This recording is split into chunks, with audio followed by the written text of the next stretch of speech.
नहीं, कल तो हम तो अपनी जगह पे आएंगे जो हमने बुक की हुई है। हम देखना चाहते हैं कि हुकूमत क्यों इतनी डरी हुई है। हुकूमत ये हमने ज़िंदगी में ऐसी हुकूमत नहीं देखी। हमने 4 साल अपोजिशन PTI की भी की है, कभी इस किस्म का मामला पेश नहीं आया। उनका रवैया भी बहुत बुरा था, बड़ा गैर पार्लिमानी गैर आइनी रवैया होता था, बट ये हरकतें कभी नहीं हुई कि आप होटल वालों को मना किया जा रहा है, ड्रायर धमकाया जा रहा है। एक आइन की बालादस्ती और कानून की हुक्मरानी पर एक कॉन्फ्रेंस है, बंद कमरे में है, वो पब्लिक के लिए ओपन भी नहीं है। वहाँ सिर्फ जो इन्वाइटीज़ हैं वही आए हैं, और वो भी सारे या वकला हैं या सिविल सोसाइटी है या मीडिया के लोग थे। वो आते हैं, तकरीर करते चले जाते हैं। कल जो है वो सियासी काबरीन है 10-12, उन्होंने बात करनी है और फिर एलामिया जारी हो जाएगा। हुकूमत आज उसमें डॉक्टर मारंग बलोच और मंजूर पश्तीन भी नहीं, ये बात गलत है, कोई दावत नहीं, उनको नहीं है। और ये आज मुझसे कई लोगों ने सवाल किया है। अच्छा। ऐसी कोई बात नहीं है, मतलब उनको कोई ऐसा इन्विटेशन नहीं। क्यों नहीं? इस पे बड़ी बात हुई थी, इसलिए कि वो ख़ास तौर पे जो फाटा वाला मामला है उस पर ऑलरेडी सूबाई हुकूमत, वफाकी हुकूमत, फ़ौज, ये सारे बैठकर बातचीत कर रहे हैं। तो ये एक कौमी सतह की कॉन्फ्रेंस है, इसमें यकीनन फाटा वाला इशू भी बड़ा इशू है, बलूचिस्तान का इशू भी बहुत बड़ा इशू है, लेकिन हम नहीं चाहते कि जो रीजनल इश्यूज़ हैं यहाँ आकर हम उस पर डिबेट खोल लें। यानी कि रीजनल इश्यूज हैं या ह्यूमन राइट्स के ह्यूमन राइट्स के इशूज़, आप इनसे पीछे क्यों हट रहे हैं? हम ह्यूमन राइट्स की बात कर रहे हैं। तो ये एक आइन की बालादस्ती, अगर वो आ जाते तो क्या होता? आ जाते हैं तो उनका आना उनका हक है। हमने फैसला किया कि हम नहीं दावत देंगे। अच्छा, ये हमारा फैसला था, सब जमातें इसमें शामिल थी। उनसे अगर बात करनी है तो उनको फिर हम किसी और फोरम में बुला लेंगे।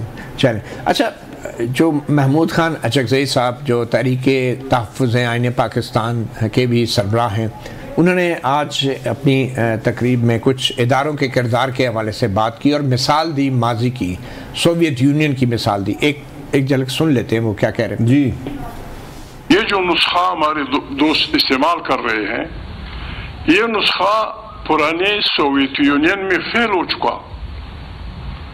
सोवियत यूनियन का कोई आदमी, चाहे प्रेसिडेंट हो, चाहे आर्मी चीफ हो, चाहे KGB का सरबरा हो, चाहे वजीर खारजा हो, चाहे ग्रोमिको फलाना, कोई आदमी बन नहीं सकता था जब तक वो अपने जासूसी इदारे की इस सुरंग से ना गुजर गया हो।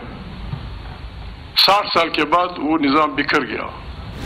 तो आप इत्तेफाक करते हैं महमूद खान अचकज़ई साहब? देखें, ये जो हमारे मुल्क में आज जो हकीकत है हमारी, ये पूरी दुनिया में नाकाम हो चुकी है। ये वक्त गुजर गया इन बातों के। 60 का शरा था, 70 का शरा था, 80 90 तक थोड़ा बहुत ही चला।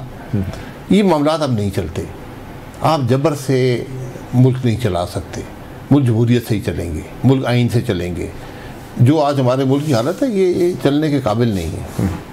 तो असल मुतालबा क्या है अभी तक जो आप समझते हैं कि कॉमन ग्राउंड क्या है अपोजिशन जमातों का? क्योंकि बज़ाहिर तो अपोजिशन जमातें मुख्तलिफ हैं, उनकी तरजीहात मुख्तलिफ हैं, नाम मुख्तलिफ हैं, मंशूर मुख्तलिफ हैं, और वैसे भी आपकी शनाख्त अलग है। तो ये वन वर्ल्ड एजेंडा क्या है आपके इस ग्रैंड अलायंस का? जी, वही जो है ना, उनकी सोच को यकजा करने की कोशिश कर रहे हैं। किस पॉइंट पर? जी, आइन पर, कानून की बालादस्ती पर, मुल्क के मसाइल पर एक मौक़िफ़ पर, अवाम की फलाह के लिए जो बात हो।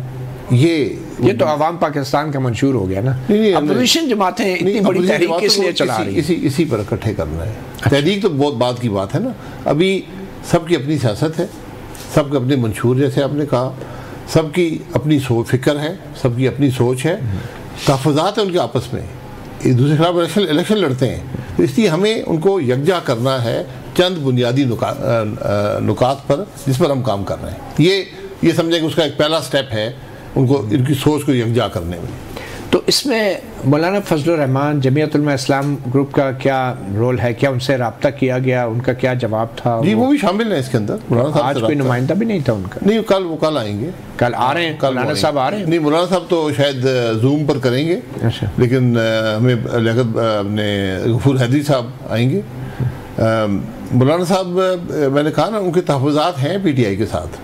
हमने उनसे कहा था कि इसलिए ये कॉन्फ्रेंस मैं और अचकज़ई साहब होस्ट कर रहे हैं, तो उनको हमने कहा था कि आप शिरकत करें, तो उन्होंने वादा किया है शिरकत का। महमूद खान अचकज़ई जो तहरीक तहफ़्फ़ुज़ आइन पाकिस्तान चला रहे हैं, तो ये तमाम जो सियासी जमातें हैं ये महमूद खान अचकज़ई की इस तहरीक का भी हिस्सा बनने को तैयार है? देखिए, तहरीक का हिस्सा बनना थोड़ा जमातें ज़्यादा सोच समझ के बाद वो फैसले करती हैं। इसीलिए हमने कहा कि एक इंडिपेंडेंट फोरम हो जिस पर हम सब अपोजिशन को इकट्ठा करके जो बुनियादी नुकात जिन पर इत्तेफाक हो सकता है उसकी बात करें। अवाम पाकिस्तान पार्टी के सोच में तरजीहात क्या हैं? मतलब कि इलेक्शन है या इमरान खान की रिहाई है, ये दोनों कितने अहम हैं आपके लिए? देखिए, मुल्क के मसाइल का हल है। इमरान खान साहब की रिहाई, ये चीज़ें भी ज़रूरी हैं लेकिन ये सानवी हैसियत रखती हैं। जब मुल्क के मसाइल का हल निकलेगा, ये सब हल वहाँ से निकल आते हैं।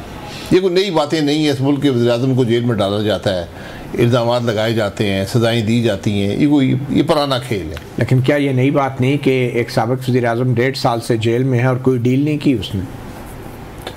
ये डील, हाँ डील, पहले भी लोग जेल में रहे हैं।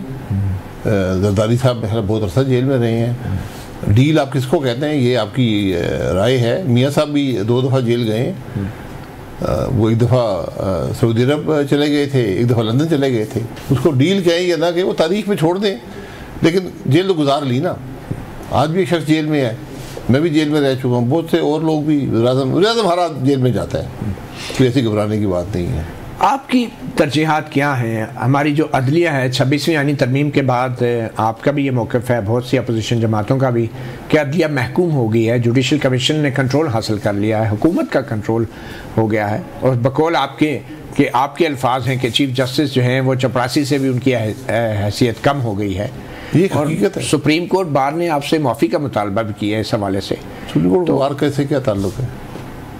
उन्होंने कोई खत भेजा है, मुझे मिलेगा तो इंशाल्लाह जवाब मैं उनको बड़ा प्रेस रिलीज जारी की है, माफी मांगनी चले, मैं भी प्रेस रिलीज जारी। तो आपने ये क्यों कहा कि चीफ जस्टिस की हैसियत इतनी कम हो गई है? ये क्या मैंने सबूत, मैंने चीफ जस्टिस के ओहदे की बात की है। पहली बात ये है, मैंने करंट चीफ जस्टिस की ज़ात के बारे में बात नहीं की कि 26वीं तरमीम में जब चीफ जस्टिस बेंच ना बना सकता हो, चीफ जस्टिस का कोई ताल्लुक जजेस की अपॉइंटमेंट से ना हो, जजेस की परफॉर्मेंस के रिव्यू से ना हो, सो मोटो पावर्स ना हो और कॉन्स्टिट्यूशनल इश्यूज ना सुन सके।